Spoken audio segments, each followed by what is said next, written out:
Par une nuit ordinaire, un millionnaire fatigué rentre chez lui sans imaginer ce qui l'attendait. De l'ombre, une mystérieuse jeune fille apparaît et murmure un avertissement sombre « N'entrez pas, ils vous attendent ».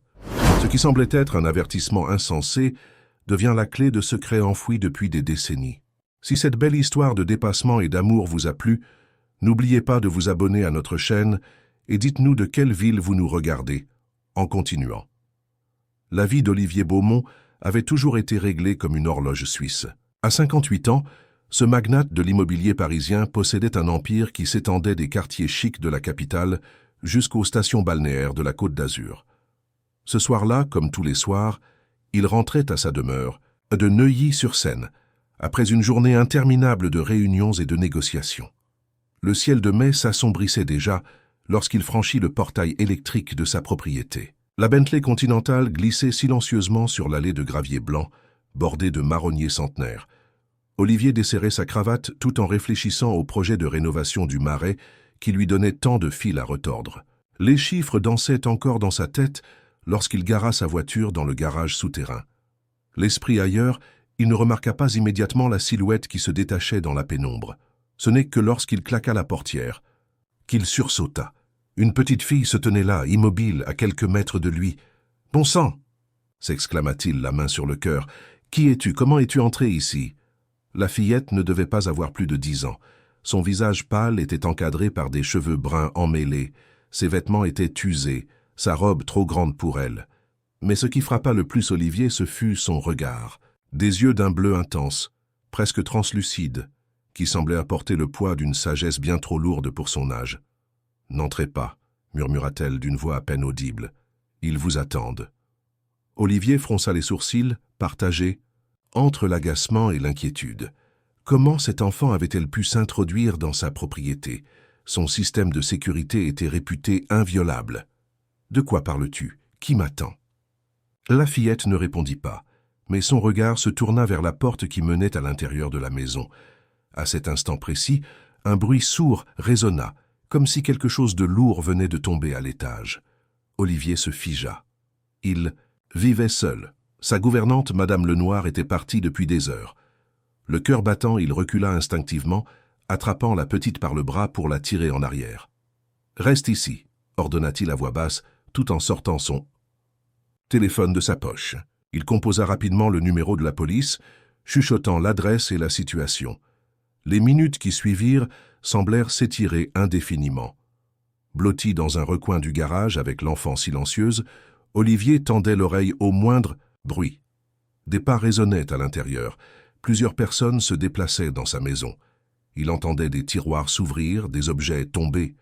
Ce n'était pas un simple cambriolage. Ces gens cherchaient quelque chose. Les sirènes retentirent, enfin au loin. Presque immédiatement, il perçut une agitation à l'intérieur, des voix étouffées, puis le silence. Lorsque les policiers arrivèrent, armes au poing, les intrus s'étaient déjà évaporés. « Monsieur Beaumont », l'interpella le commissaire. « Mercier, un homme trapu aux cheveux poivre et sel. Vous n'êtes pas blessé ?» Olivier secoua la tête, encore sous le choc.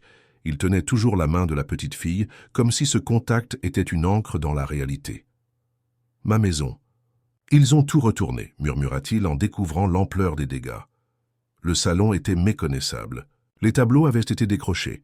Certains gisaient au sol, leurs cadres brisés.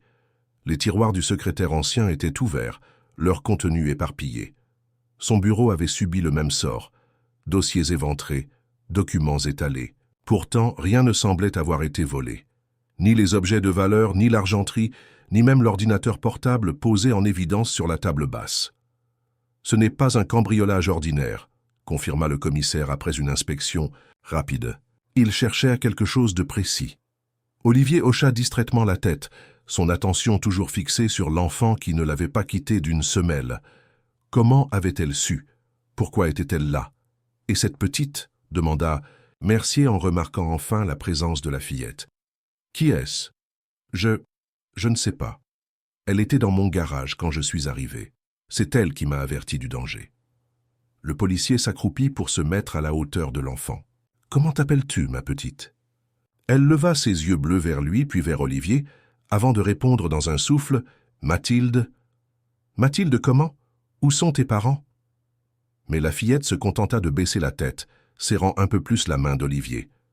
Ce dernier ressentit une étrange bouffée de protection envers cette enfant mystérieuse. « Laissez-la tranquille pour ce soir, » intervint-il. « Elle est épuisée, et probablement choquée, comme moi. Nous reprendrons cette conversation demain. » Le commissaire Mercier hésita, puis acquiesça. « Très bien. Nous laisserons une voiture en surveillance devant chez vous cette nuit. Et demain, il faudra s'occuper de cet enfant. Elle ne peut pas rester ici indéfiniment. » Après le départ de la police, Olivier se retrouva seul avec Mathilde dans la grande maison dévastée. La fillette n'avait pas dit un mot de plus. Elle regardait autour d'elle avec une curiosité mêlée d'appréhension. « Tu dois avoir faim, » dit-il finalement, réalisant qu'il n'avait aucune idée de comment s'occuper d'un enfant. Il l'emmena à la cuisine, miraculeusement épargnée par le chaos, et ouvrit le réfrigérateur. Tandis qu'il lui préparait un sandwich et un verre de lait, il l'observait du coin de l'œil. Il y avait quelque chose de familier chez cette petite fille, une impression de déjà-vu qu'il n'arrivait pas à situer. « Mathilde, » dit-il doucement en posant l'assiette devant elle, « comment savais-tu pour les intrus? Comment es-tu entrée? » « Chez moi ?» Elle mordit dans son sandwich avec appétit, le regardant fixement de ses yeux trop vieux pour son âge. « Je savais que vous alliez mourir, » répondit-elle simplement. Un frisson parcourut l'échine d'Olivier. Ces mots dans la bouche d'une enfant avaient quelque chose de glaçant. « Qu'est-ce que tu veux dire ?»« Je vois des choses parfois, » continua-t-elle en baissant la voix. « Des choses qui vont arriver, des choses qui sont déjà arrivées. » Olivier sentit son rationalisme vaciller. Il ne croyait pas aux prémonitions, aux visions, à toutes ces superstitions. Et pourtant, cet enfant l'avait indéniablement sauvé d'un danger réel. « Tu n'as nulle part où aller, n'est-ce pas ?» demanda-t-il finalement. Mathilde secoua la tête. « Alors tu resteras ici cette nuit, et demain, nous verrons ce qu'il convient de faire. » Il l'installa dans l'une des chambres d'amis, lui prêta un t-shirt qui lui servait de chemise de nuit et l'aborda maladroitement. C'était la première fois qu'il s'occupait ainsi d'un enfant. Lui, qui avait toujours vécu pour son travail, pour l'expansion de son empire, se retrouvait soudain à jouer les protecteurs improvisés. « Bonne nuit, Mathilde, » dit-il en éteignant la lumière. « Monsieur, » l'interpella-t-elle alors qu'il s'apprêtait à sortir, « vous devriez regarder dans votre cave. Il y a des choses que vous avez oubliées. » Olivier s'immobilisa sur le seuil, intrigué et troublé. « Comment sais-tu que j'ai une cave ?» Mais Mathilde s'était déjà tournée vers le mur, tirant la couverture jusqu'à son menton. Olivier referma doucement la porte, l'esprit en ébullition. Cette nuit avait bouleversé toutes ses certitudes. Dans sa chambre, il ne parvint pas à trouver le sommeil. Les événements tournaient en boucle dans sa tête. L'intrusion, les dégâts, la recherche mystérieuse. Et cet enfant surgit de nulle part avec ses avertissements étranges. Que savait-elle exactement? Et pourquoi avait-elle mentionné sa cave? Vers 2 heures du matin, incapable de résister plus longtemps à la curiosité, il se leva et descendit silencieusement l'escalier qui menait au sous-sol. La cave était un endroit qu'il visitait rarement. Il y entreposait principalement du vin et des cartons d'archives, des souvenirs entassés là au fil des décennies et soigneusement évités. La poussière dansait dans le faisceau de la lampe torche qu'Olivier promenait sur les étagères métalliques. Des dizaines de cartons s'alignaient, étiquetés par année. Sa vie entière, compartimentée, archivée, oubliée. Il ne savait même plus ce que contenaient la plupart de ces boîtes. Documents professionnels, souvenirs personnels, tout s'était mélangé au fil du temps. Son regard s'arrêta sur un carton différent des autres. Plus petit, plus ancien, sans étiquette. Il ne se souvenait pas l'avoir rangé là. Poussé par une intuition, il le descendit de l'étagère et l'ouvrit. À l'intérieur, enveloppés dans un tissu de soie décoloré, se trouvèrent des cahiers. Des journaux intimes, réalisait-il en les feuilletant. Son écriture, ses pensées. Des fragments de sa jeunesse qu'il avait presque effacés de sa mémoire. 1985, 1986, l'année de ses 20 ans.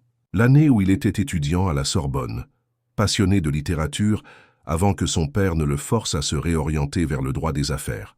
L'année où il avait rencontré Éléonore. Le souffle d'Olivier se bloqua dans sa poitrine. Éléonore Dufresne. Ce nom qu'il n'avait plus prononcé depuis des décennies lui revenait maintenant avec une acuité douloureuse. Elle avait été son premier amour, son seul véritable amour peut-être. Bibliothécaire à la Sorbonne, quelques années plus âgée que lui, elle l'avait guidé à travers le labyrinthe des grands auteurs, avait éveillé en lui une passion pour les mots qu'il avait ensuite enfouis sous les contrats et les chiffres. Il caressa du bout des doigts les pages jaunies du journal, hésitant à plonger dans ses souvenirs. Puis il lut, au hasard, un passage daté du 15 mars 1986. « Éléonore m'a emmené à Giverny aujourd'hui. Les jardins de Monet commençaient tout juste à s'éveiller du sommeil hivernal. Elle connaît les noms de toutes les fleurs, même celles qui ne sont encore que des promesses sous la terre. Nous avons marché pendant des heures sous une pluie fine, et je n'ai jamais été aussi heureux d'être trempé. Elle m'a parlé de ses rêves, de cette librairie qu'elle voudrait ouvrir un jour en Normandie. J'ai voulu lui dire que je l'aiderais, que nous pourrions le faire ensemble, mais les mots sont restés coincés dans ma gorge. Pourquoi est-ce si difficile de lui avouer que je l'aime ?» Olivier referma brusquement le cahier, submergé par l'émotion.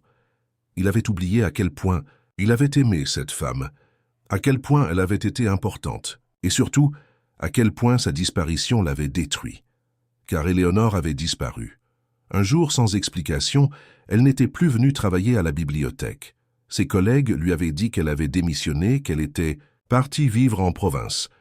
Il avait essayé de la retrouver, avait appelé tous les contacts qu'il avait d'elle, mais personne ne savait rien, ou personne ne voulait lui dire. Son père lui avait conseillé de l'oublier. « Une simple aventure de jeunesse », avait-il dit avec condescendance. « Tu as mieux à faire que de courir après une bibliothécaire sans le sou. » Et puis, il y avait eu ce stage dans un prestigieux cabinet d'avocats d'affaires, les études qui s'intensifiaient, l'héritage de l'entreprise familiale à préparer. Petit à petit, le souvenir d'Éléonore s'était estompé, relégué dans un coin de sa mémoire, comme ces cartons oubliés dans la cave. Jusqu'à aujourd'hui. Le craquement d'une marche d'escalier le fit sursauter. Il se retourna vivement, pointant sa lampe vers l'entrée de la cave. Mathilde se tenait là, fantomatique dans son t-shirt trop grand, ses pieds nus sur le sol froid. « Tu devrais dormir » dit-il doucement, troublé de la voir apparaître au moment exact où il redécouvrait ce chapitre enfoui de sa vie. « Vous avez trouvé les cahiers » constata-t-elle simplement en s'approchant. Ce n'était pas une question.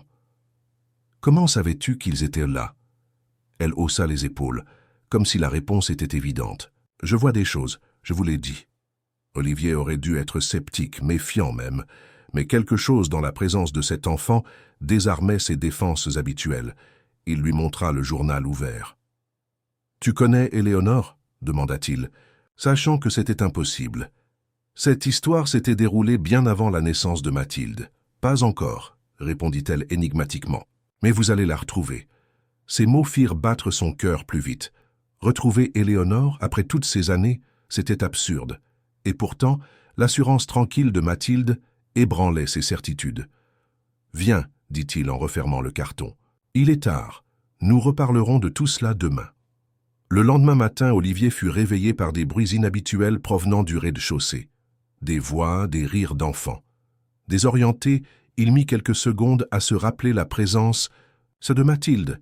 Il s'habilla rapidement et descendit pour découvrir sa gouvernante, Madame Lenoir, en pleine conversation avec la fillette. « Ah, Monsieur Beaumont !» s'exclama la gouvernante en le voyant apparaître. « Cette petite m'expliquait justement ce qui s'est passé hier soir. Quelle histoire épouvantable! Vous auriez dû m'appeler immédiatement. » « Je ne voulais pas vous inquiéter, Hélène, » répondit-il, surpris de voir Mathilde si à l'aise avec la gouvernante. Elle était assise à la table de la cuisine, dévorant des crêpes tout juste préparées. « J'ai appelé la police, ils ont fait le nécessaire. »« Et maintenant ?»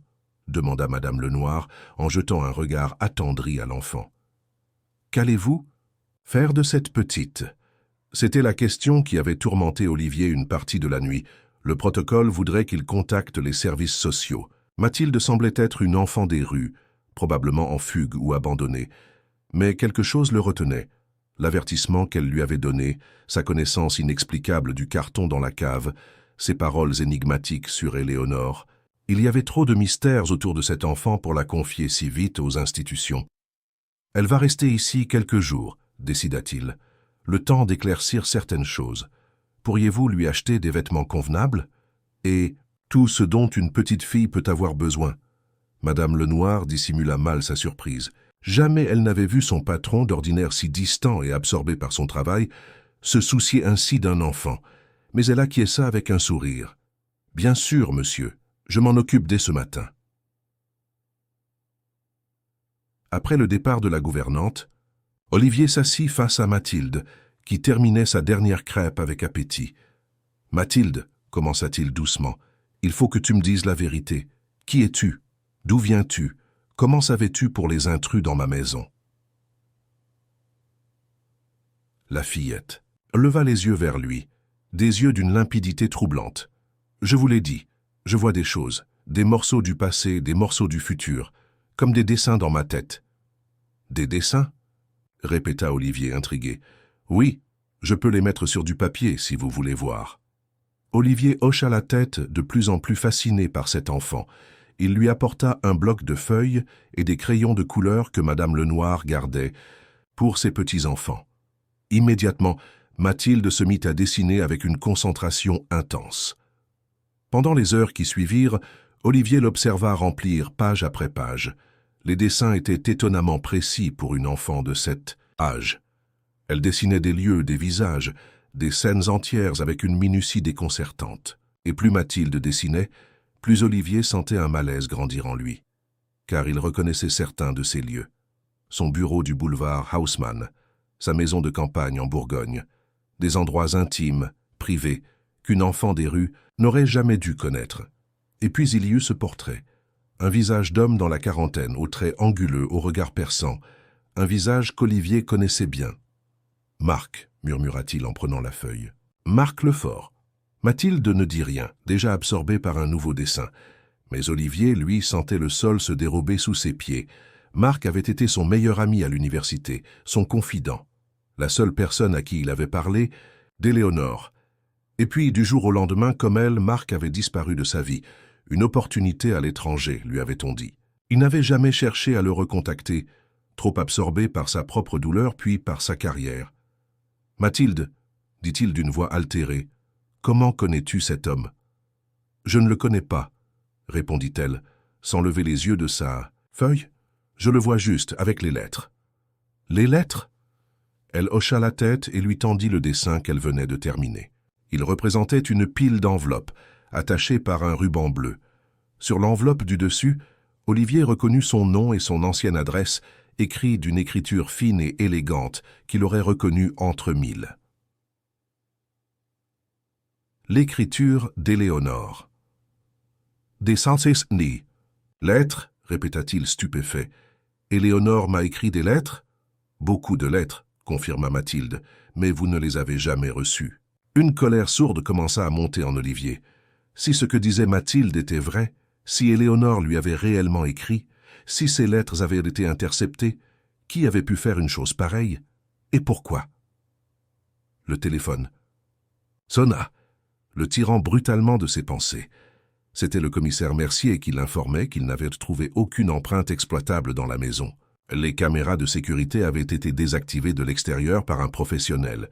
L'enquête piétinait. « Et pour la petite ?» demanda le policier. « Avez-vous contacté les services sociaux ?»« Pas encore, » répondit Olivier, le regard fixé sur Mathilde, qui continuait à dessiner imperturbablement.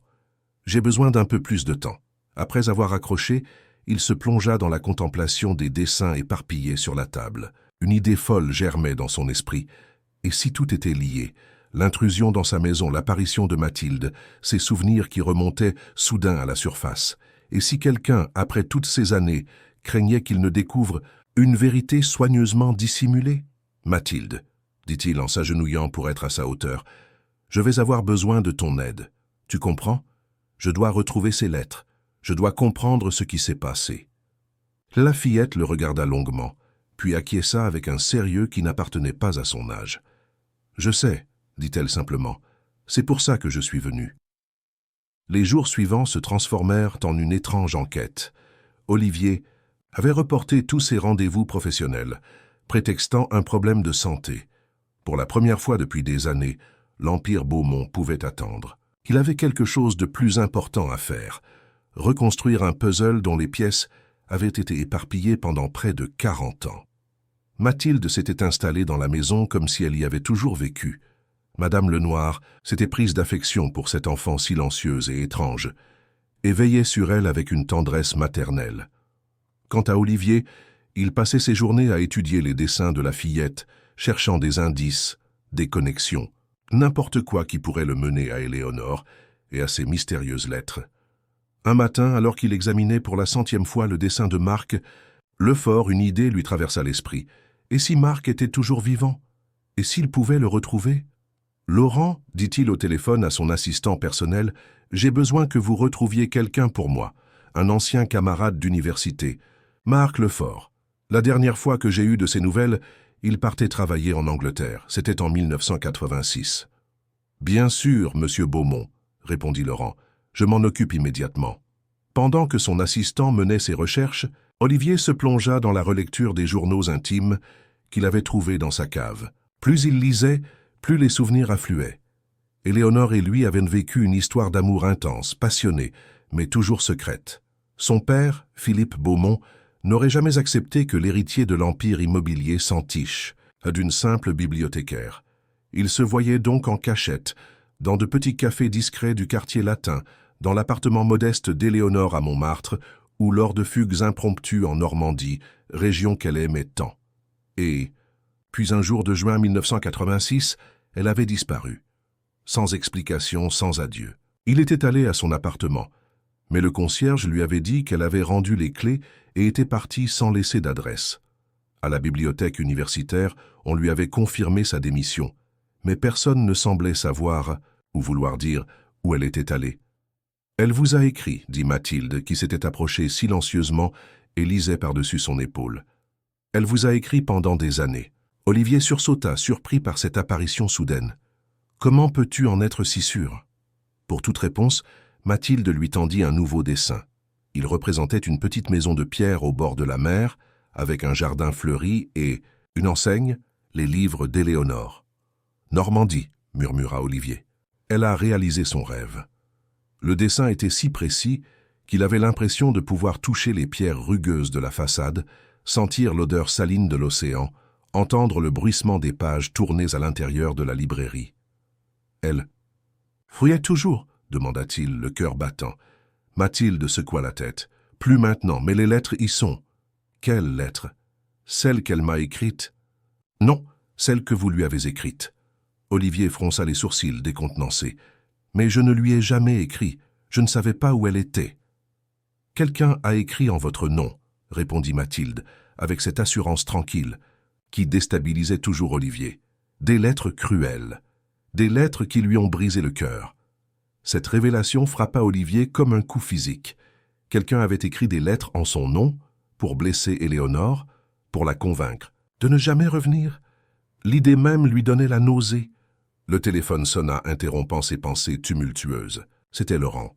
« Monsieur Beaumont, j'ai des informations sur Marc Lefort. »« Je vous écoute, » répondit Olivier, soudain tendu. « Il n'est jamais allé en Angleterre, » annonça Laurent. « Du moins, pas en 1986. D'après mes recherches, il est resté à Paris jusqu'en 1988, où il a rejoint le cabinet d'avocats de votre père. Il a travaillé pour Beaumont Immobilier pendant près de 10 ans, avant de créer sa propre entreprise. Aujourd'hui, il dirige Lefort Consultant, une société de conseil en investissement immobilier à Lyon. Olivier sentit un froid glacial l'envahir. Marc avait travaillé pour son père. Juste après la disparition d'Éléonore, jamais son père ne lui avait mentionné cela. Jamais Marc n'avait cherché à le recontacter. « Envoyez-moi son adresse et son numéro, » ordonna-t-il, « et réservez-moi un billet pour Lyon. Premier train disponible. » 3 heures plus tard, Olivier se tenait devant l'immeuble moderne qui abritait les bureaux de Lefort Consultant. Il avait laissé Mathilde aux bons soins de Madame Lenoir, promettant de revenir au plus vite avec des réponses. Marc Lefort le reçut dans un vaste bureau au dernier étage, avec vue panoramique sur la ville. À 60 ans passés, il avait conservé sa silhouette élancée, mais ses cheveux autrefois bruns étaient désormais blancs et des rides profondes marquaient son visage. Il accueillit Olivier avec une surprise qui semblait sincère. « Olivier Beaumont, » dit-il en lui serrant la main. « Quelle visite inattendue. Après quoi 40 ans sans nouvelles ?»« 39 pour être précis, répondit froidement Olivier. Depuis que tu as disparu de ma vie juste après Éléonore. Le nom sembla flotter dans l'air comme un fantôme. Marc se raidit imperceptiblement, puis désigna un fauteuil. « Assieds-toi, je nous fais servir un café. » Olivier resta debout. « Je ne suis pas venu pour les civilités, Marc. Je veux savoir ce qui s'est passé en 1986. Je veux savoir pourquoi Éléonore est partie sans un mot. Je veux savoir pourquoi tu as travaillé pour mon père sans jamais me le dire. Et surtout, je veux savoir où sont les lettres. » Marc pâlit visiblement. « Les lettres? Quelles lettres? » « Celles qu'Éléonore m'a écrites, celles que je n'ai jamais reçues, et celles que quelqu'un a écrites en mon nom, pour lui briser le cœur. » Un silence pesant s'installa. Marc semblait chercher ses mots, comme un homme qui soudain voit s'effondrer un château de cartes soigneusement construit. « Comment as-tu découvert tout ça ?» demanda-t-il finalement. « Après toutes ces années. »« Ça n'a pas d'importance, » trancha Olivier. « Je veux la vérité, Marc, maintenant. » L'ancien ami soupira profondément, puis alla s'asseoir derrière son bureau, comme pour mettre une barrière entre Olivier et lui. « Ton père, » commença-t-il d'une voix à peine audible. « C'était ton père, Olivier. Il savait pour Éléonore, pour votre relation. Il la considérait comme une distraction dangereuse. Il disait que tu étais destiné à de grandes choses, pas à t'enterrer avec une bibliothécaire de province. » Olivier serrait les poings si fort que ses ongles s'enfonçaient dans ses paumes. « Continue. Il m'a approché, m'a offert un poste, de l'argent, un avenir, si je l'aidais à vous séparer. J'étais jeune, ambitieux, endetté. J'ai accepté. » Marc détourna le regard, incapable de soutenir celui d'Olivier. « J'ai intercepté les lettres qu'elle t'envoyait, et j'ai écrit des réponses. Des lettres cruelles, où je lui disais que tu ne voulais plus d'elle, que tu avais rencontré quelqu'un d'autre, une femme de ton milieu. » Olivier vacilla sous le choc de cette confession. Son propre père avait orchestré la destruction de son bonheur, et Marc, son meilleur ami, avait été l'instrument de cette trahison. « Où est-elle maintenant ?» demanda-t-il d'une voix étranglée. Marc hésita. « Je ne sais pas exactement. Elle a ouvert une librairie en Normandie, à Étretat, comme elle en rêvait. Les livres d'Éléonore, je crois. J'y suis passé une fois, par hasard, des années plus tard. Elle semblait heureuse, malgré tout. Mais c'était il y a longtemps. Je ne sais pas si elle y est encore. » « Et les lettres? Ces vraies lettres? Celles qu'elle m'a écrites? Ton père les a gardées. Il disait que c'était une assurance au cas où tu découvrirais un jour la vérité. »« Mon père est mort il y a 10 ans, » fit remarquer Olivier. « Où sont-elles maintenant ?»« Je ne sais pas, » répondit Marc, et cette fois, Olivier sentit qu'il disait la vérité. « Peut-être dans ses affaires personnelles, dans un coffre. Je ne les ai jamais vues après les lui avoir remises. » Olivier fixa longuement cet homme qui avait été son ami et qui avait contribué à détruire sa vie. Il aurait dû ressentir de la haine, de la rage, mais étrangement il n'éprouvait qu'une immense tristesse. « Tu sais ce qui est le plus terrible, Marc? Ce n'est pas que tu m'aies trahi, c'est que tu m'aies volé 40 ans de bonheur possible, 40 ans que j'aurais pu passer avec la femme que j'aimais. » Marc baissa la tête, incapable de répondre. Olivier tourna les talons et sortit sans ajouter un mot. Dans le train qui le ramenait à Paris, il regardait défiler le paysage sans le voir. Son esprit était focalisé sur une seule pensée. Retrouver Éléonore, savoir si elle était toujours à Étretat, savoir si, après tout ce temps, il pouvait encore espérer réparer ce qui avait été brisé. Lorsqu'il rentra chez lui, il trouva Mathilde assise sur les marches de l'escalier, comme si elle l'attendait.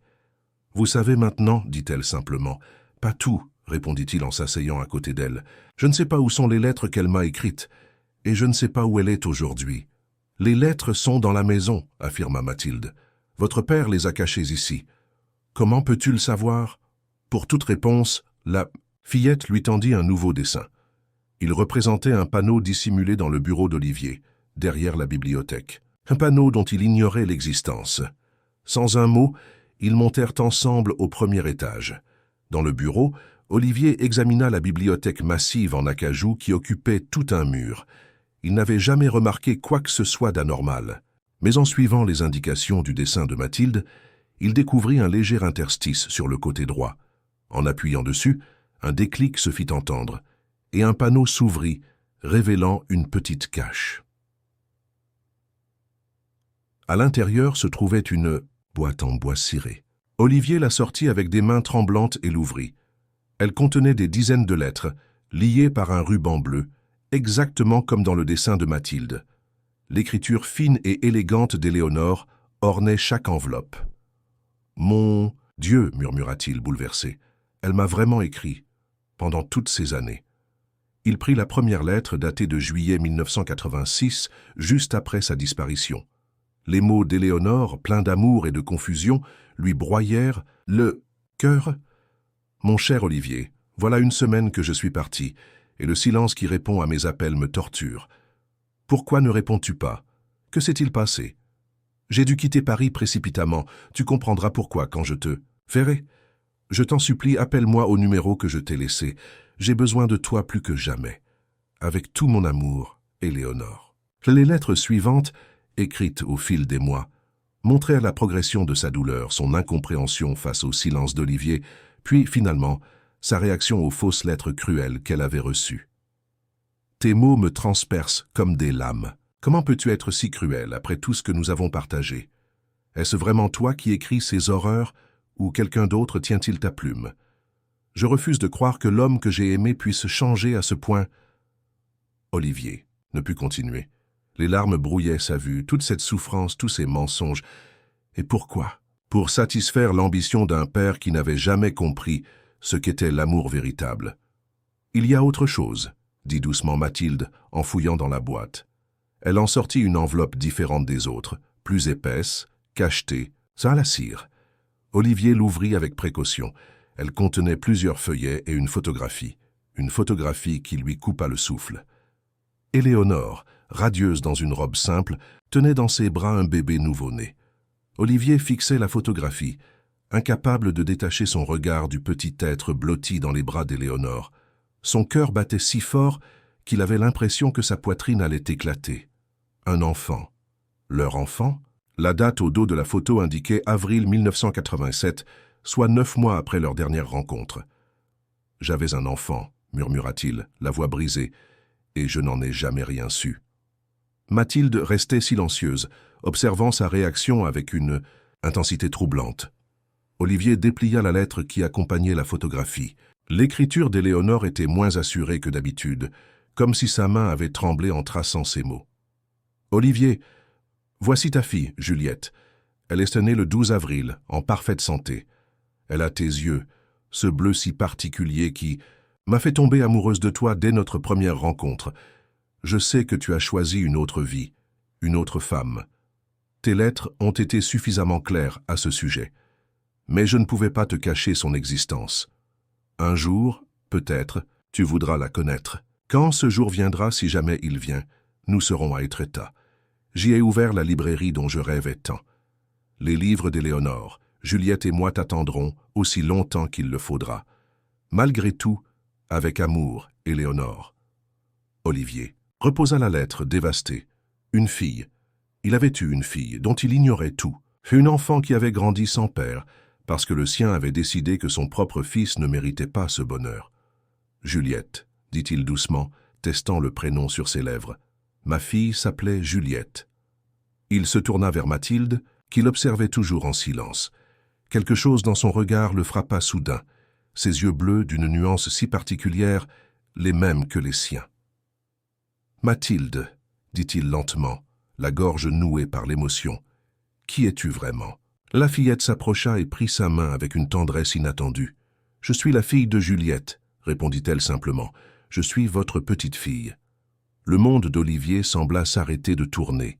Sa petite fille, cette enfant mystérieuse, qui l'avait sauvée d'un danger inconnu, qui connaissait des secrets enfouis depuis des décennies, qui dessinait des visions du passé et de l'avenir.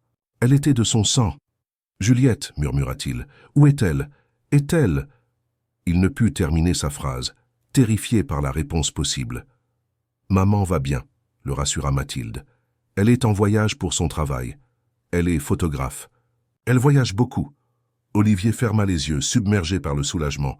Sa fille était vivante. Elle avait grandi, était devenue une femme, avait eu une enfant à son tour. « Et Éléonore » demanda-t-il en rouvrant les yeux. « Ta grand-mère » Le visage de Mathilde s'assombrit légèrement. Elle est malade, c'est pour ça que je suis venu. Vous cherchez. Malade? Comment ça, malade? L'inquiétude submergea immédiatement Olivier. Elle oublie des choses, expliqua Mathilde. Des choses importantes, des personnes importantes. Les médecins disent que c'est l'Alzheimer. Certains jours, elle ne me reconnaît pas, mais elle parle toujours de vous. Alzheimer. Ce mot résonna comme une sentence. La maladie qui effaçait peu à peu les souvenirs, qui dérobait l'identité même de ceux qu'elle frappait. Éléonore, sa brillante Éléonore, qui l'avait guidée. À travers les labyrinthes de la littérature, qui connaissait par cœur des centaines de poèmes, perdait progressivement sa mémoire. « Où est-elle maintenant » demanda-t-il avec urgence. « À la maison de repos Les Embruns, près d'Étretat. C'est un bel endroit, avec vue sur la mer. Les infirmières sont gentilles, mais elle est triste, même quand elle sourit. » Olivier se leva brusquement, électrisé par une détermination nouvelle. « Nous partons, maintenant. »« Pour Étretat ? Oui. J'ai déjà perdu 40 ans, je ne perdrai pas un jour de plus. » 1 heure plus tard, ils roulèrent sur l'autoroute en direction de la Normandie. Olivier avait pris sa voiture personnelle, plutôt que de se faire conduire, ressentant le besoin viscéral de contrôler quelque chose, n'importe quoi, dans ce tourbillon qui bouleversait sa vie. Mathilde était assise à côté de lui, silencieuse comme à son habitude, mais son regard était fixé sur le paysage qui défilait, comme si elle redécouvrait le monde. « Mathilde, » dit-il après un long silence, « comment as-tu su que j'étais en danger ce soir-là? Comment m'as-tu trouvé ?» La fillette détourna son attention de la fenêtre. « J'ai vu des images, des hommes qui vous cherchaient, qui voulaient quelque chose. J'ai vu votre maison, votre voiture, et puis je vous ai vu tomber. » Un frisson parcourut l'échine d'Olivier. « Tomber, tu veux dire ?»« Oui, » confirma-t-elle gravement. « Si vous étiez entré cette nuit-là, vous ne seriez plus là. » Cette révélation glaça le sang d'Olivier. Quelqu'un avait vraiment voulu lui faire du mal. Mais qui? Et pourquoi maintenant, après toutes ces années? « Ces hommes, reprit-il, sais-tu qui ils sont, ce qu'ils cherchaient ?»« Ils cherchèrent les lettres, répondit Mathilde. Ils ne voulaient pas que vous les trouviez. Mais qui les a envoyés? Marc? L'idée que son ancien ami puisse aller jusqu'à commanditer une agression lui semblait excessive, même après avoir découvert sa trahison passée. Mathilde secoua la tête. Non, quelqu'un d'autre, quelqu'un qui a peur. Peur de quoi, de perdre ce que vous avez construit? Cette réponse énigmatique laissa Olivier perplexe. Qui, dans son entourage, pourrait craindre que la découverte de son passé avec Éléonore ne menace l'Empire Beaumont? Son fils adoptif, peut-être? Victor, qui l'avait recueilli après la mort de sa sœur et de son beau-frère, et qui occupait désormais un poste important dans l'entreprise? Ou sa nièce Clémence, qui avait toujours convoité le contrôle de la société familiale? Ils arrivèrent à Étretat en fin d'après-midi. La petite ville côtière, nichée entre de majestueuses falaises de craie blanche, baignait dans la lumière dorée du soleil couchant. Olivier sentit son cœur se serrer en pensant qu'Éléonore avait choisi de vivre ici, dans ce lieu, à la beauté sauvage et mélancolique, si loin du tumulte parisien. La maison de repos. Les Embruns étaient situés sur les hauteurs de la ville, dans un ancien manoir normand entouré d'un vaste parc. De ses fenêtres, on apercevait la mer scintillant à l'horizon et les célèbres arches naturelles sculptées par l'océan dans la falaise. Olivier se gara devant l'entrée, soudain paralysé par l'appréhension. Comment Éléonore réagirait-elle en le voyant? Le reconnaîtrait-elle seulement? Et lui saurait-il reconnaître en cette femme âgée et malade la jeune femme passionnée qu'il avait tant aimée? « Viens », dit doucement Mathilde en prenant sa main. « Grand-mère a ses moments de lucidité, surtout le soir, c'est le bon moment. » Guidé par sa petite fille, ces mots résonnaient encore étrangement dans son esprit, Olivier pénétra dans l'établissement. L'intérieur était lumineux et accueillant, loin de l'image austère qu'il se faisait des maisons de retraite. Des bouquets de fleurs fraîches ornaient les tables, et des tableaux égayaient les murs pastels. « Mathilde !» s'exclama la réceptionniste avec un sourire chaleureux. « Tu es revenue. Ta grand-mère va être contente, elle te réclamait. »« Bonjour, Madame Martin », répondit poliment la fillette. « Je suis venue avec mon grand-père. » La femme tourna son regard vers Olivier, surprise. « Oh, je ne savais pas que... »« Enchanté, monsieur. Éléonore ne nous avait jamais parlé de vous. »« C'est compliqué. se contenta de répondre Olivier mal à l'aise. Elle est dans sa chambre? Demanda Mathilde. Non, dans le jardin d'hiver. Elle lit, comme d'habitude. Mathilde entraîna Olivier à travers un dédale de couloirs jusqu'à une vaste véranda remplie de plantes exotiques. Au milieu de cette végétation luxuriante, dans un fauteuil en rotin, se trouvait une femme aux cheveux blancs coupés courts qui tournait lentement les pages d'un livre. Olivier s'arrêta net, le souffle coupé. Malgré les années, malgré les rides qui marquaient son visage, il l'aurait reconnue entre mille. Éléonore. Sa Éléonore. « Restez là, chuchota Mathilde. Je vais lui parler d'abord. » La fillette s'avança seule vers sa grand-mère. « Mamie » appela-t-elle doucement. Éléonore leva les yeux de son livre et son visage s'illumina. « Mathilde, ma chérie, tu es revenue. » Elle ouvrit grand les bras, et la petite fille s'y blottit avec un naturel qui serra le cœur d'Olivier. C'était l'image même de ce qu'aurait dû être sa vie. Une famille unie, des gestes d'affection simples et sincères, un amour qui traversait les générations. « Mamie, dit Mathilde en se dégageant doucement de l'étreinte, j'ai amené quelqu'un. » Oh, Éléonore rajusta ses lunettes, curieuse. « Qui donc? Quelqu'un que tu attends depuis longtemps. » La fillette se tourna vers Olivier et lui fit signe d'approcher. Le cœur battant à tout rompre, il s'avança dans la lumière tamisée, de la véranda. Éléonore le fixa un long moment, sans réaction apparente, puis ses yeux s'agrandirent. Sa main vint couvrir sa bouche dans un geste de stupeur. Le livre glissa de ses genoux et tomba sur le sol, avec un bruit mat. « Olivier » murmura-t-elle, comme si elle craignait qu'il ne s'agisse d'une hallucination. « Est-ce vraiment toi ?» Il s'agenouilla devant elle, prenant ses mains dans les siennes. Des mains fines, délicates, parcourues de veines bleues, mais qu'il reconnaissait au toucher. « Oui, Éléonore, » répondit-il, la voix brisée par l'émotion. « C'est moi, je suis venu, avec 40 ans de retard, mais je suis là. » Les yeux d'Éléonore se remplirent de larmes. Ses mains tremblantes vinrent toucher le visage d'Olivier, comme pour s'assurer de sa réalité. « Tu n'as jamais reçu mes... »« Ta lettre, dit-elle. Ce n'était pas une question, mais une constatation. »« Non, jamais. Je viens seulement de les découvrir. Si j'avais su, Éléonore, si j'avais su pour les lettres, pour Juliette, pour tout, je serais venu immédiatement. Je te le jure. » Elle hocha lentement la tête, comme si elle assimilait progressivement cette vérité qu'elle avait peut-être toujours soupçonnée au fond d'elle-même. Je me disais que l'homme que j'avais aimé ne pouvait pas être aussi cruel que ces lettres le laissèrent penser. Mais avec le temps, j'ai fini par croire... Ce n'était pas moi, l'interrompit Olivier avec ferveur. Ce n'était pas moi qui écrivais, c'était mon père. Il a tout fait pour nous séparer. Il a intercepté tes lettres. Il a fait écrire ces horreurs en mon nom. Je ne savais rien, Éléonore. Je te croyais partie de ton plein gré, sans un regard en arrière. Éléonore ferma les yeux, comme pour mieux absorber le choc de ces révélations. Quand elle les rouvrit, son regard avait changé. Il y brillait une étincelle de la vivacité d'autrefois, comme si la vérité enfin révélée lui rendait une partie de sa jeunesse.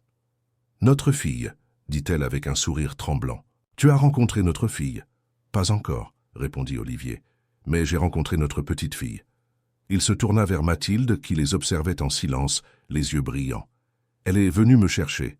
Elle m'a sauvé, Éléonore, dans tous les sens du terme. » La nuit était tombée sur Etretat. Olivier avait réservé une chambre à l'hôtel Dormy House, sur les hauteurs de la falaise d'Amont, mais il ne pouvait se résoudre à quitter Éléonore. Ils avaient passé des heures à parler, à combler les décennies de silence, à reconstituer le puzzle de leur vie séparée. Mathilde s'était endormie sur un canapé de la véranda, enveloppée dans un plaid que l'une des infirmières avait apporté. « Elle est extraordinaire, » dit Olivier en regardant tendrement la fillette. « Comment a-t-elle su me trouver? Comment a-t-elle su pour les lettres, pour tout ?» Éléonore sourit, un sourire empreint de mystère et de fierté. Mathilde a toujours été différente. Dès sa naissance, Juliette a senti que sa fille percevait le monde autrement. Elle voit des choses que nous ne voyons pas, des connexions invisibles. Au début, nous avons consulté des médecins, inquiètes, mais ils n'ont rien trouvé d'anormal. Alors nous avons accepté ce don, cette sensibilité particulière.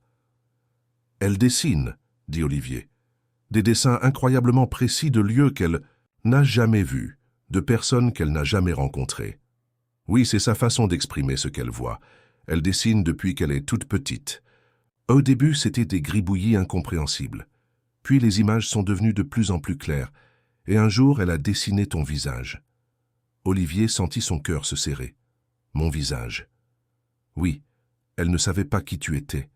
Bien sûr, mais elle te voyait dans ses visions, disons. Elle te voyait triste, seule dans cette grande maison. Elle disait que tu l'appelais. Je l'appelais, répéta Olivier, déconcerté. Pas consciemment, peut-être, mais quelque chose en toi cherchait à renouer avec le passé, avec nous. Éléonore hésita, puis ajouta d'une voix plus basse. Et puis il y a eu ces hommes, ceux qui cherchaient les lettres. Olivier se raidit. Tu es au courant? Mathilde les a vus dans ses dessins. Des hommes en costume sombre fouillant une maison, ta maison. Apparemment, elle était terrifiée. Elle disait qu'ils voulaient te faire du mal, qu'ils ne voulaient pas que tu découvres la vérité. Mais qui sont-ils? Qui les a envoyés? Éléonore secoua la tête. Je ne sais pas. Mathilde ne le sait. Pas non plus. Elle perçoit des fragments, pas l'histoire complète. Un silence pensif s'installa entre eux.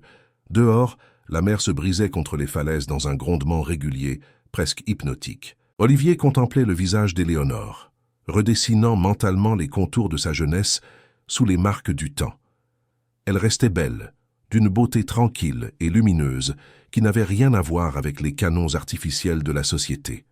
« Comment as-tu vécu toutes ces années ?» demanda-t-il finalement, après mon rejet apparent, avec Juliette. Éléonore soupira, son regard se perdant dans les souvenirs. « Ça n'a pas été facile au début. J'étais seule, enceinte, le cœur brisé. Mes parents étaient décédés. Je n'avais plus de famille proche. J'ai quitté Paris parce que tout m'y rappelait toi, nos moments ensemble. Je suis venu ici, à Étretat. J'avais un petit héritage de ma grand-mère, juste assez pour acheter cette vieille maison près du port et la transformer en librairie. » Elle sourit, perdue dans ses souvenirs. Les premières années ont été dures. Une librairie dans une petite ville côtière, ce n'était pas le commerce le plus lucratif. Mais j'avais Juliette. Elle était ma raison de vivre, ma force. Une enfant merveilleuse, brillante, sensible. Elle te ressemblait tellement, Olivier. Les mêmes yeux, le même froncement de sourcils quand elle réfléchissait intensément. Olivier buvait ses paroles, avide de connaître cette fille qu'il n'avait jamais vue grandir. À l'adolescence, elle a commencé à poser des questions sur son père. Je lui ai dit la vérité, du moins ce que je croyais être la vérité, à l'époque. Que tu nous avais rejetés, que tu avais choisi une autre vie.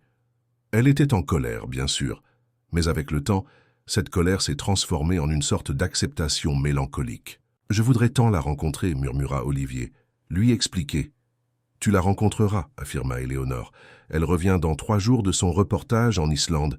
Elle est photographe pour National Geographic. Elle voyage beaucoup, capture la beauté sauvage du monde. Je crois que c'est sa façon à elle d'échapper au passé, de créer sa propre histoire. » Olivier hocha la tête, admiratif et anxieux à la fois. Comment sa fille réagirait-elle en le voyant? Pourrait-elle pardonner ces décennies d'absence, même involontaires? « Et toi ?» demanda-t-il doucement. « Cette maladie, depuis quand ?» Le petit visage d'Éléonore s'assombrit légèrement. Les premiers symptômes sont apparus il y a environ 2 ans. De petites choses au début. J'oubliais où j'avais posé mes lunettes. Je mélangeais les dates. Puis, c'est devenu plus sérieux. Je me perdais en rentrant de la boulangerie. J'oubliais des noms, des visages. Le diagnostic est tombé l'année dernière, Alzheimer précoce. « Il n'existe pas de traitement ?» demanda Olivier, désespéré à l'idée de la perdre maintenant qu'il venait de la retrouver. « Des médicaments qui ralentissent la progression, c'est tout. Certains jours sont meilleurs que d'autres. Aujourd'hui est un bon jour. » Elle sourit, serrant sa main. « Je me souviens de tout, Olivier. De notre première rencontre à la bibliothèque, quand tu cherchais désespérément ce recueil de Rimbaud, introuvable, de nos promenades au Luxembourg, de cette nuit sur la plage de Deauville où tu m'as récité du Baudelaire sous les étoiles. » Olivier sentit les larmes lui monter aux yeux. Elle se souvenait, malgré la maladie qui grignotait sa mémoire, elle se souvenait de leur amour. « Juliette a insisté pour que je vienne ici quand les symptômes se sont aggravés, » poursuivit Éléonore. « Je ne voulais pas quitter ma librairie, ma maison, mais elle avait raison. Je ne pouvais plus vivre seul. Et les Embruns est un bel endroit. Le personnel est attentionné. Et j'ai vu sur la mer. Une infirmière entra discrètement dans la véranda. « Madame Dufresne, il est presque 22 heures. Vous devriez vous reposer. » Éléonore acquiesça à contre-cœur. « Déjà, le temps passe.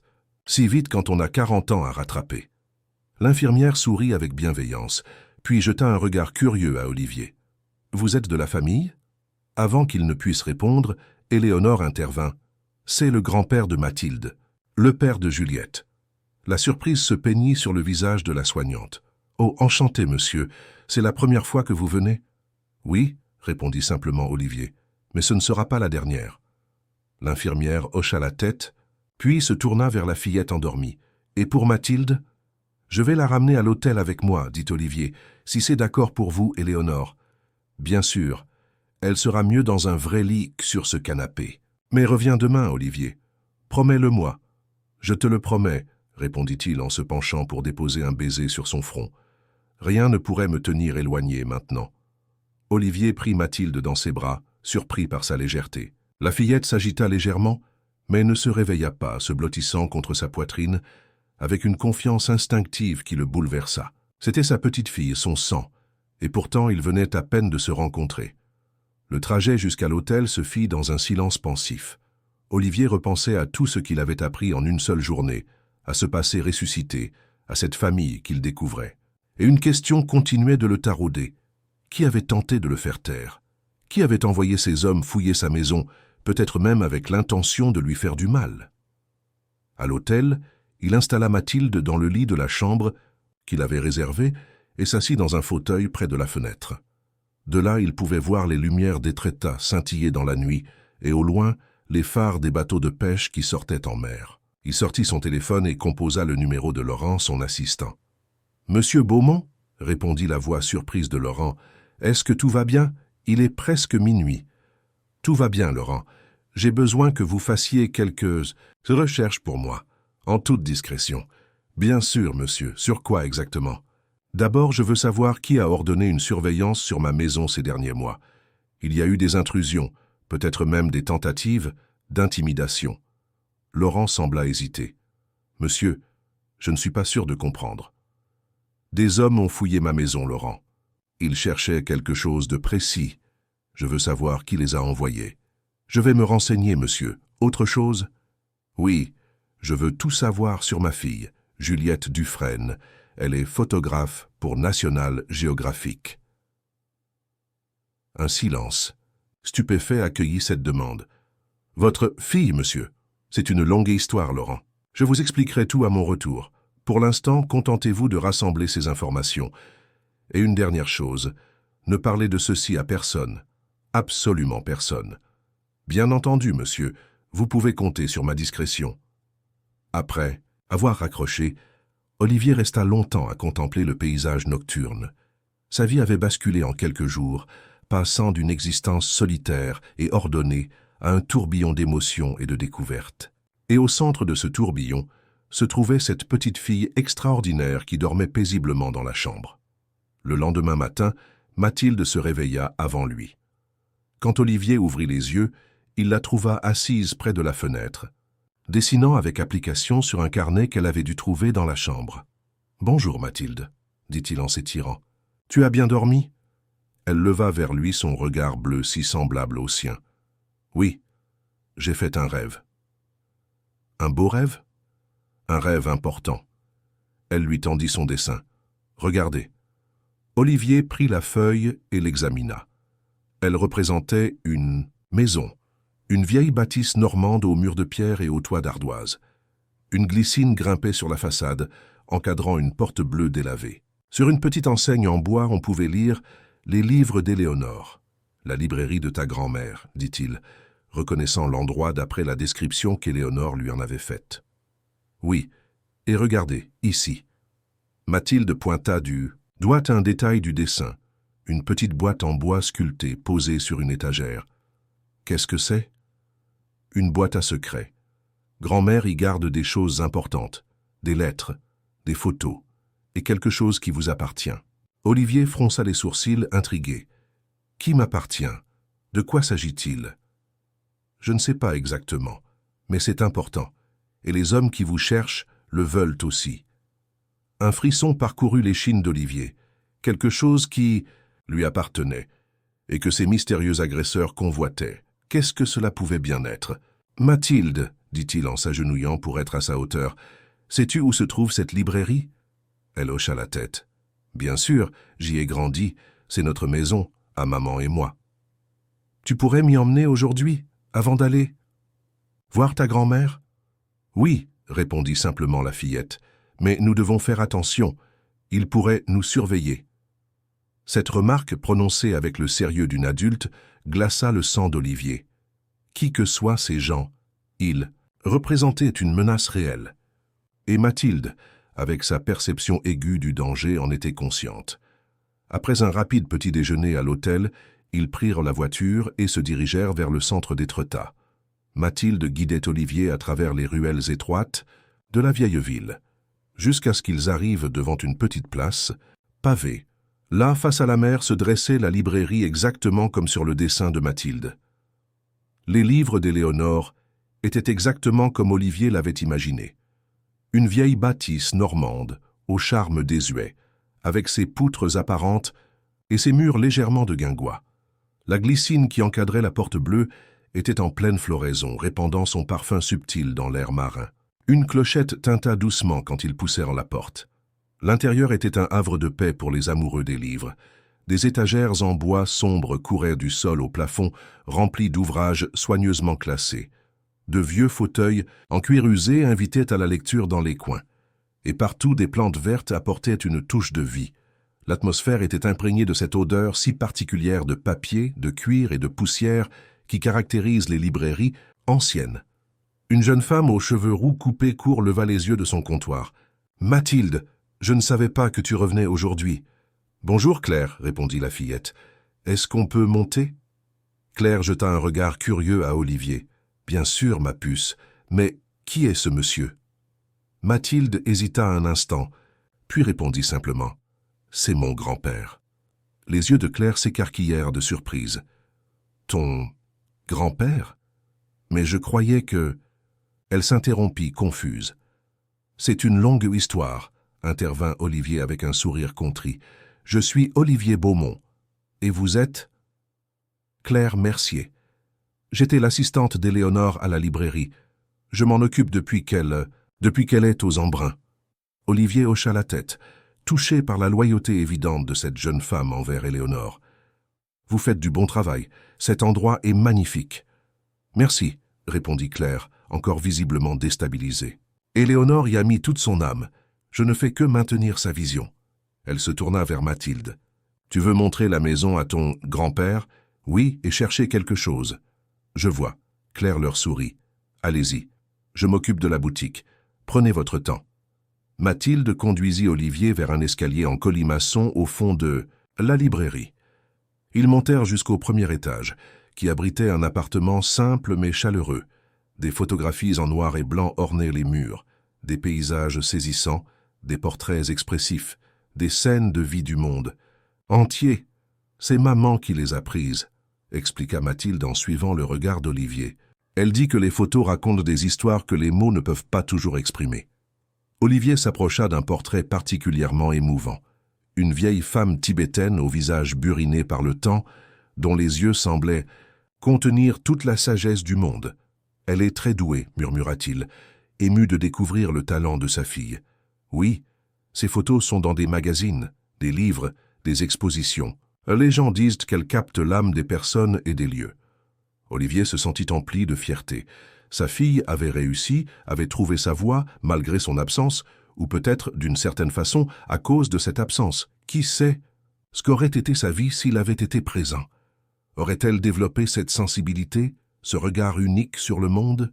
La chambre de grand-mère est par ici, indiqua Mathilde en le guidant vers une porte au fond du couloir. La chambre d'Éléonore était à son image, simple, élégante, emplie de livres. Un grand lit en fer forgé occupait le centre de la pièce, couvert d'un édredon patchwork aux couleurs douces. Sur la table de chevet s'empilaient des romans, des recueils de poésie, des essais philosophiques, la nourriture intellectuelle quotidienne d'Éléonore.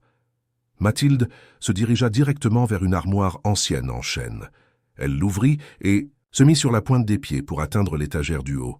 Ses petites mains tâtonnèrent un moment, puis elle sortit une boîte en bois sculptée, exactement comme celle de son dessin. « La voilà », dit-elle en la posant sur le lit. « La boîte à secret de grand-mère. » Olivier s'approcha, le cœur battant. La boîte était finement ouvragée, avec des motifs floraux gravés sur le couvercle. Une petite serrure en cuivre la maintenait fermée. « Il faut une clé », constata-t-il, déçu. « Non », répondit Mathilde, « il faut un code. » Elle appuya sur certains motifs dans un ordre précis, et un déclic se fit entendre. Le couvercle s'ouvrit. À l'intérieur, soigneusement rangés, se trouvaient des trésors d'une vie, des photographies jaunies, des lettres pliées, des tickets de cinéma, des brins de lavande séchés, des petits cailloux ramassés sur des plages lointaines, les souvenirs tangibles d'une existence riche en émotions. Mathilde fouilla délicatement parmi ces reliques et en sortit une enveloppe épaisse qu'elle tendit à Olivier. « C'est pour vous. » L'enveloppe portait simplement son nom, écrit de la main d'Éléonore. Elle n'était pas cachetée. Olivier l'ouvrit avec précaution et en sortit plusieurs documents, ainsi qu'une clé USB. Les documents étaient des actes notariés, des certificats de propriété, des contrats. En les parcourant, Olivier comprit qu'ils concernaient un terrain dans le sud de la France, près de Nice. Un terrain qui, selon ses papiers, lui appartenait. « Je ne comprends pas, » dit-il perplexe. « Je n'ai jamais possédé de terrain à Nice. »« Ce n'est pas à Nice, » corrigea Mathilde. « C'est à Saint-Jean-Cap-Ferrat. » Olivier connaissait bien cet endroit, l'une des presqu'îles les plus exclusives de la Côte d'Azur, où les propriétés se vendaient à prix d'or. Il continua à lire les documents, de plus en plus confus. Apparemment, ce terrain lui avait été légué par un certain Antoine Valois en 1989. Un nom qui ne lui disait absolument rien. « Qui est Antoine Valois » demanda-t-il à Mathilde. « Je ne sais pas », répondit-elle. « Mais grand-mère le sait. C'est elle qui a gardé ces papiers pour vous. » Olivier prit la clé USB, se demandant ce qu'elle pouvait contenir. Il aurait besoin d'un ordinateur pour le découvrir. Mais une chose était claire, ces documents étaient importants. Importants au point que quelqu'un était prêt à s'introduire. Chez lui, peut-être même à lui faire du mal, pour les récupérer ou s'assurer qu'il ne les trouve jamais. « Mathilde, » dit-il lentement, « comment ta grand-mère a-t-elle obtenu ces papiers ?»« Je ne sais pas tout, » répondit la fillette. « Mais un homme est venu voir grand-mère il y a longtemps, un vieil homme. Il lui a donné ses papiers en lui disant de te les remettre quand tu viendrais. Il a dit que c'était important, que ça pouvait changer beaucoup de choses. Et Éléonore les a gardés toutes ces années, en espérant que je viendrais un jour. » Mathilde hocha la tête. « Elle a toujours su que tu viendrais. Un jour. » Cette foi inébranlable émut profondément Olivier. Malgré les fausses lettres, malgré les décennies de silence, Éléonore avait continué à croire en lui, à garder précieusement ce qui lui appartenait, à attendre son retour. Ils remirent soigneusement la boîte à sa place, après qu'Olivier eut glissé les documents dans la poche intérieure de sa veste.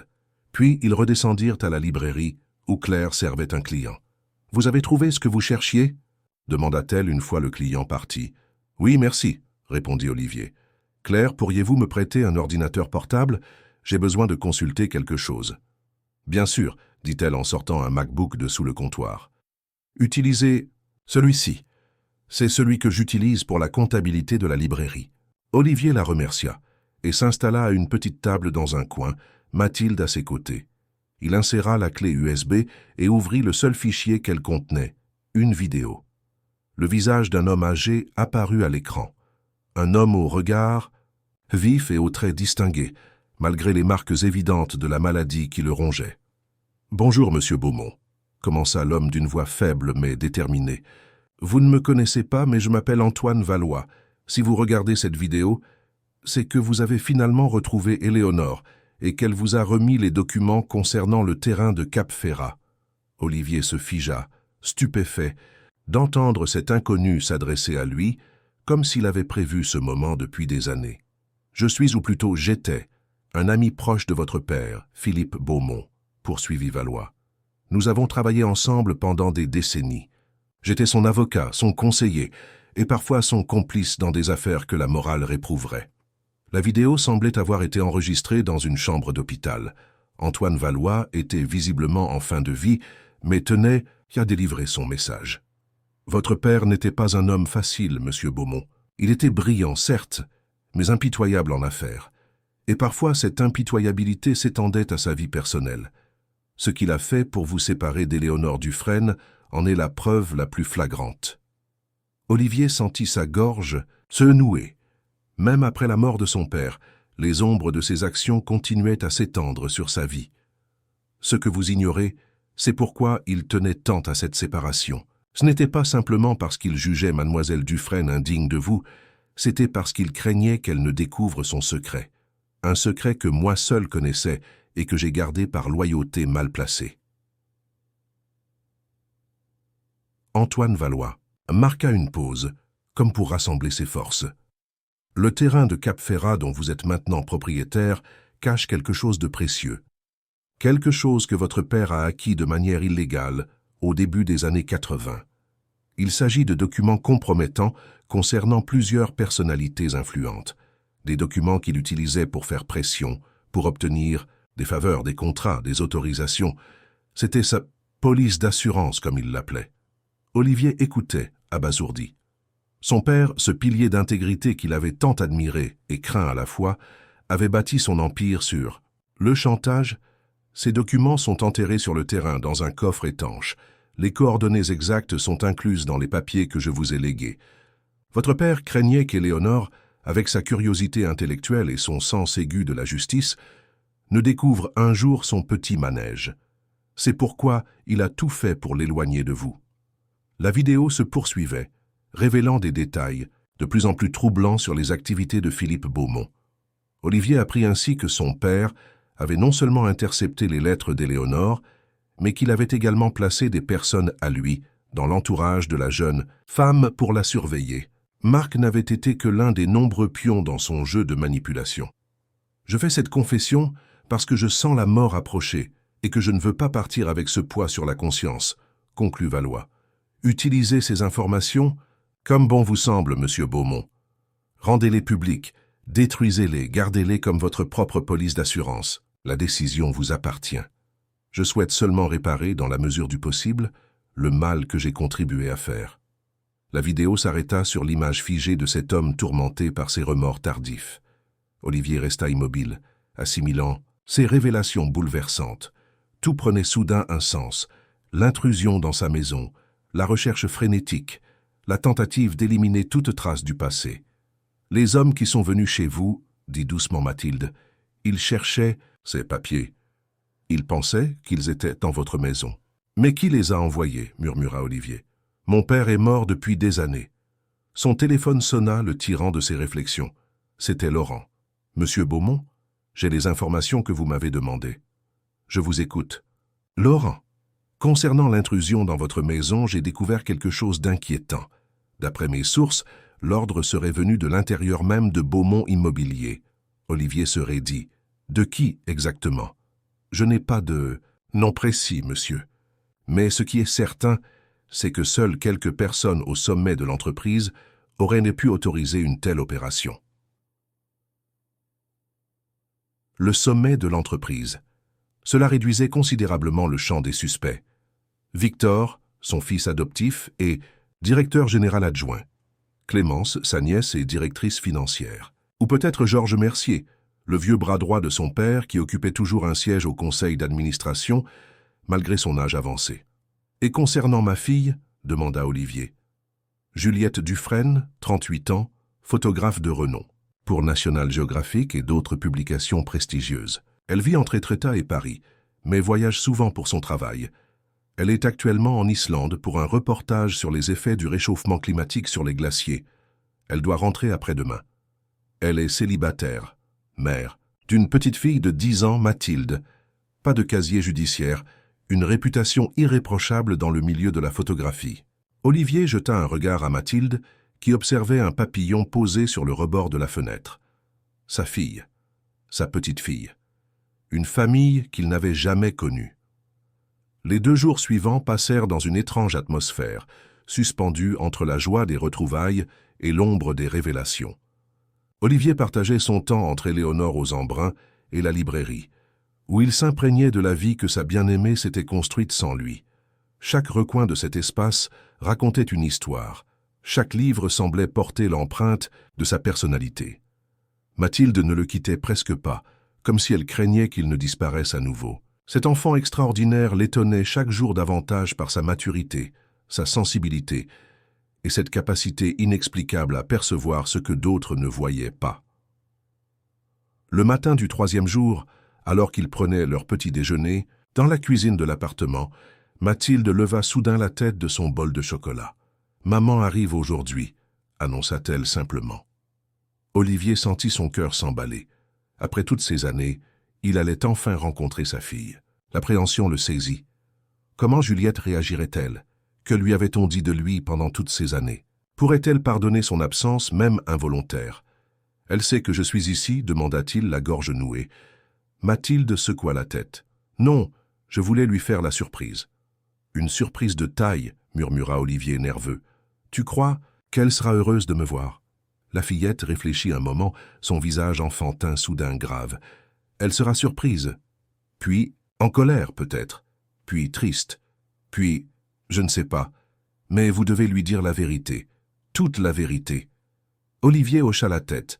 Oui, la vérité était le seul cadeau qu'il pouvait offrir à sa fille. La vérité sur les machinations de son grand-père, sur les lettres interceptées, sur l'amour jamais éteint qu'il portait à sa mère. Ils passèrent la matinée aux embruns avec Éléonore. C'était un de ces mauvais jours. Elle semblait confuse, appelait parfois Olivier par le nom de son père et ne reconnaissait Mathilde que par intermittence. Ces moments étaient déchirants, mais l'infirmière en chef leur assura que c'était normal, que la maladie connaissait des flux et des reflux et que demain serait peut-être meilleur. « Il faut profiter des moments de lucidité », leur dit-elle, avec douceur. « Et même quand la mémoire vacille, les émotions restent. Elle sent votre présence, votre amour, c'est ce qui compte. » Il venait de quitter l'établissement et se dirigeait vers la voiture quand le téléphone de Mathilde sonna. La fillette décrocha, son visage s'illuminant instantanément. « Maman, tu es où? Pas déjà? »« Oui, je suis avec grand-mère. Non, pas toute seule. C'est une surprise. D'accord, on arrive. » Elle raccrocha, les yeux brillants d'excitation. « Maman est déjà à la librairie. Elle a pris un vol plus tôt. » Olivier sentit son cœur manquer un battement. Le moment qu'il attendait et redoutait à la fois était arrivé, plus tôt que prévu. Il n'était pas prêt. Pouvait-on jamais être prêt pour une telle rencontre? Le trajet jusqu'à la librairie se fit dans un silence tendu. Olivier se garait, à peine que Mathilde sautait déjà de la voiture, courant vers la porte bleue.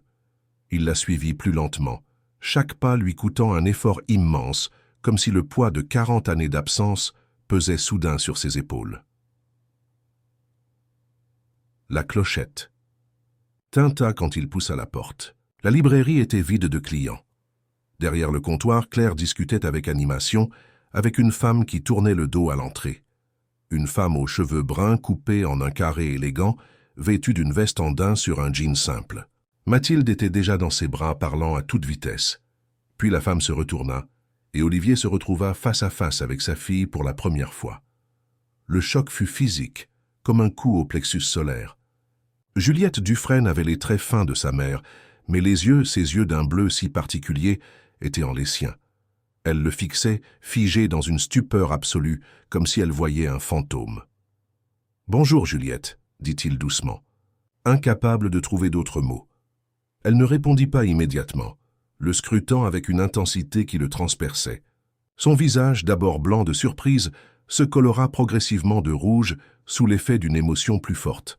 « Olivier Beaumont », dit-elle finalement, sa voix tremblant légèrement. « Je suppose que je devrais dire « papa », mais ce mot ne signifie rien pour moi. » La douleur de cette phrase était atténuée par le fait qu'il s'y attendait. Il l'accepta comme une juste punition pour toutes ces années perdues, même si ce n'était pas de sa faute. « Je comprends », répondit-il simplement. « Tu as toutes les raisons d'être en colère. »« En colère ?» répéta-t-elle avec un rire sans joie. « Je suis bien au-delà de la colère, monsieur Beaumont. J'ai dépassé ce stade il y a environ 30 ans, quand j'ai compris que mon père ne voulait rien savoir de moi. » Mathilde s'interposa, tirant sur la manche de sa mère. « Maman, ce n'est pas ce que tu crois. Il ne savait pas. Pour les lettres, pour moi, pour rien. » Juliette baissa les yeux vers sa fille, soudain confuse. De « Quoi parles-tu, Mathilde? Et d'ailleurs, comment as-tu rencontré cet homme? Qu'est-ce qui se passe ici ?» Claire s'éclipsa discrètement, laissant la famille à cette confrontation nécessaire. Olivier fit un pas en avant, les mains ouvertes, en signe de paix. « Juliette, je t'en prie, laisse-moi t'expliquer. Si après ça tu veux que je parte, que je ne revienne jamais, je respecterai ton choix. Mais tu dois connaître la vérité. » Quelque chose dans son ton, dans sa sincérité évidente, sembla l'atteindre. Elle hésita, puis hocha brièvement la tête. « Très bien, explique-toi. » Ils montèrent à l'appartement. Autour d'une tasse de café pour les adultes et d'un jus d'orange pour Mathilde, Olivier raconta tout. La relation avec Éléonore, la disparition inexpliquée, les décennies de vide, puis l'apparition miraculeuse de Mathilde, les lettres découvertes, la trahison de Marc et de son propre père, la vidéo d'Antoine Valois. Tout.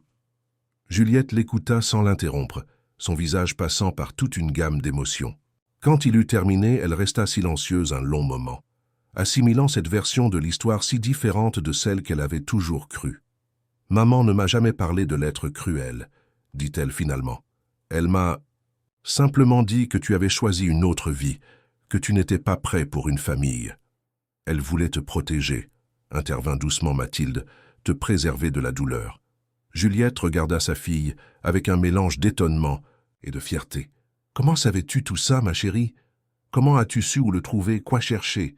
Mathilde haussa les épaules, ce geste enfantin qui contrastait tant avec la profondeur de ses perceptions. « Je vois des choses, des fragments, comme des pièces d'un puzzle, et puis je les assemble. » Un silence pensif s'installa. Dehors, la lumière changeait, le soleil commençant sa descente vers l'horizon, baignant la pièce d'une lueur dorée. Olivier observait sa fille, buvant chaque détail de son visage, y cherchant des traces de lui-même, d'Éléonore, de cette histoire d'amour interrompue. « J'ai manqué toute ta vie, » dit-il finalement, la voix rauque d'émotion. « Je n'ai pas vu tes premiers pas, tes premiers mots. Je n'étais pas là pour tes rentrées scolaires, tes peines de cœur, tes triomphes. Je ne pourrai jamais rattraper ce temps perdu. Mais si tu me le permets, j'aimerais faire partie de ta vie maintenant. De la vie de Mathilde aussi. » Juliette se leva et s'approcha de la fenêtre, regardant la mer au loin. Quand elle se retourna, ses yeux brillaient de larmes contenues. « Toute ma vie, j'ai imaginé ce moment, » dit-elle doucement. « La rencontre avec ce père absent dont je ne savais presque rien. Dans mes scénarios d'enfant, tu arrivais sur un cheval blanc.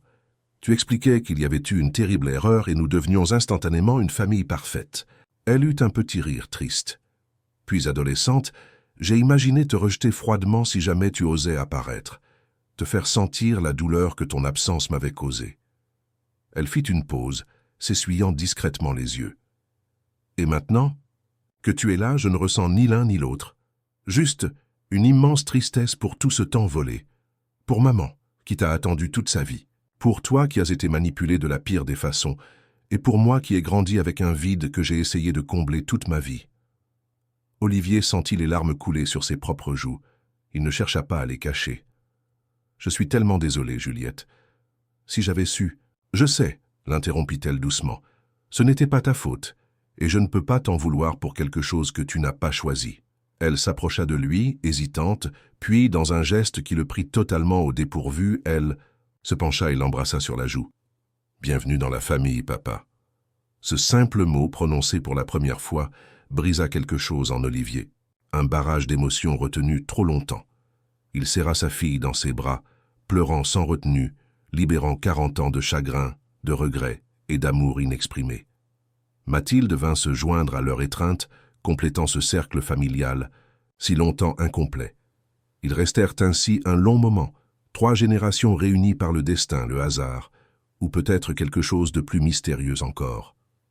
Plus tard, ce soir-là, après que Mathilde se fut endormie, Juliette et Olivier s'installèrent sur la terrasse qui surplombait la mer. La nuit était claire. Les étoiles brillaient intensément au-dessus de l'océan. « Que vas-tu faire pour les documents cachés à Cap Ferrat ?» demanda Juliette en sirotant un verre de vin. Olivier avait longuement réfléchi à cette question. « Je vais les récupérer, mais pas pour les utiliser comme mon père l'a fait. Je veux comprendre l'étendue de ces manipulations, qui d'autre a été affecté, quelles vies ont été brisées. Et ensuite, je ferai ce qui est juste. Rendre publiques certaines informations, peut-être, ou simplement les détruire, et permettre au passé de reposer en paix. Je ne sais pas encore. Et pour Beaumont Immobilier, tu penses que quelqu'un de l'entreprise a vraiment essayé de te faire du mal? Olivier soupira. La question le tourmentait depuis des jours. Oui, les preuves sont là. Quelqu'un qui connaissait l'existence de ces documents, qui savait que je pourrais un jour les découvrir. Quelqu'un qui a beaucoup à perdre. Tu as des soupçons? Quelques-uns, mais je ne veux pas porter d'accusation sans preuve. Je vais enquêter discrètement, puis confronter la personne responsable. Juliette le regarda avec inquiétude. Sois prudent. Si cette personne a déjà essayé une fois, ne t'inquiète pas. Maintenant que je connais le danger, je peux m'en protéger, et j'ai quelque chose à défendre maintenant, une raison de me battre. Ils restèrent silencieux un moment, contemplant l'immensité étoilée. Puis Juliette demanda d'une voix plus douce, « Et pour maman, pour Éléonore ?» Le cœur d'Olivier se serra à cette évocation. « Je veux être là pour elle, chaque jour qu'il lui reste. Je veux compenser autant que possible tout ce temps perdu. » La maladie va s'aggraver, l'avertit doucement Juliette. Il y aura des jours où elle ne te reconnaîtra pas du tout, des jours difficiles, douloureux. Je sais, et je serai là quand même, pour les bons moments comme pour les mauvais. C'est ce que signifie aimer, n'est-ce pas? Juliette sourit, touchée par sa détermination. Oui, c'est exactement ça. 3 semaines plus tard, par une douce journée de juin, un événement extraordinaire se déroula dans le jardin des Embruns. Des chaises blanches avaient été disposées en rang sur la pelouse. Des guirlandes de fleurs sauvages ornaient une arche improvisée. Les résidents de la maison de repos, les employés de la librairie, quelques amis proches, tous étaient réunis pour assister à une cérémonie peu commune. Olivier Beaumont, dans un costume clair, attendait sous l'arche fleurie, le visage illuminé par une joie sereine. À ses côtés, un officier d'état civil de la mairie d'Étretat consultait ses notes. Une musique douce s'éleva, et tous les regards se tournèrent vers le fond du jardin. Là, dans une robe simple en soie bleu pâle, Éléonore avançait, lentement, appuyée sur le bras de Juliette. Ses cheveux blancs étaient ornés d'une couronne de fleurs des champs. Son visage, malgré les marques de l'âge et de la maladie, rayonnait d'un bonheur absolu. Devant elle, Mathilde parsemait le chemin de pétales de rose dans son rôle de demoiselle d'honneur, prenant sa mission avec un sérieux touchant. Quand Éléonore arriva à ses côtés, Olivier lui prit les mains ému jusqu'aux larmes. C'était un jour de clarté pour elle, un de ces jours précieux, où la maladie semblait refluer, où la lucidité revenait en force, comme pour lui offrir ce moment de grâce. « Nous sommes réunis aujourd'hui, » commença l'officier, « pour célébrer l'union de 2 personnes dont le destin, malgré les obstacles, malgré les années, a toujours été d'être ensemble. » La cérémonie fut simple, émouvante, parfaite. Éléonore et Olivier échangèrent des vœux qu'ils avaient attendus 40. Anne de prononcer.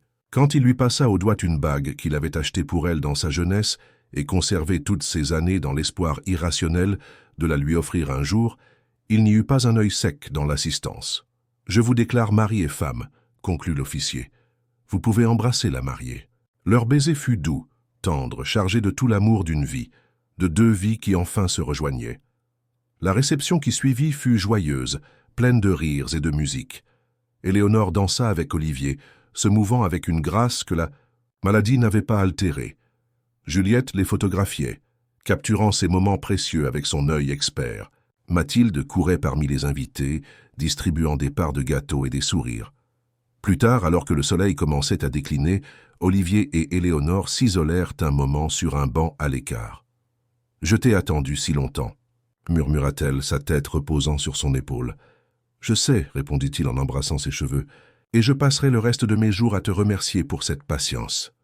Nous avons perdu tellement de temps. » « Oui, mais nous avons encore du temps devant nous, et nous avons Juliette et Mathilde, notre famille. » Éléonore sourit, ses yeux reflétant la lumière dorée du crépuscule. « Notre famille » répéta-t-elle avec émerveillement, enfin complète. Olivier savait que les jours à venir ne seraient pas tous aussi lumineux que celui-ci. La maladie d'Éléonore suivrait son cours implacable. les ennemis tapis dans l'ombre, pourraient encore frapper. Le passé ressurgissait parfois de façon douloureuse, mais pour la première fois depuis 40 ans, il se sentait entier. Il avait retrouvé non seulement l'amour de sa vie, mais aussi une fille extraordinaire et une petite fille aux dons mystérieux. Il avait retrouvé un sens à son existence, une raison de se battre, d'avancer, d'aimer. Tout avait commencé par l'avertissement d'une enfant dans l'obscurité d'un garage. « N'entrez pas, ils vous attendent ». Ces simples mots avaient déclenché une cascade d'événements qui avaient finalement conduit à cette journée parfaite, à cette seconde chance que la vie lui offrait. Tandis que les derniers rayons du soleil embrasaient l'horizon, Olivier serra la main d'Éléonore dans la sienne, reconnaissant pour ce miracle tardif, pour cette histoire d'amour qui, contre toute attente, avait trouvé son chemin vers une fin heureuse. Car parfois, les plus belles histoires sont celles qui prennent leur temps pour se déployer, celles qui traversent les épreuves, les années, les séparations, pour finalement s'épanouir avec une force que seule la patience peut nourrir. Comme disait Éléonore, citant souvent l'un de ses poètes préférés, « Ce qui est à toi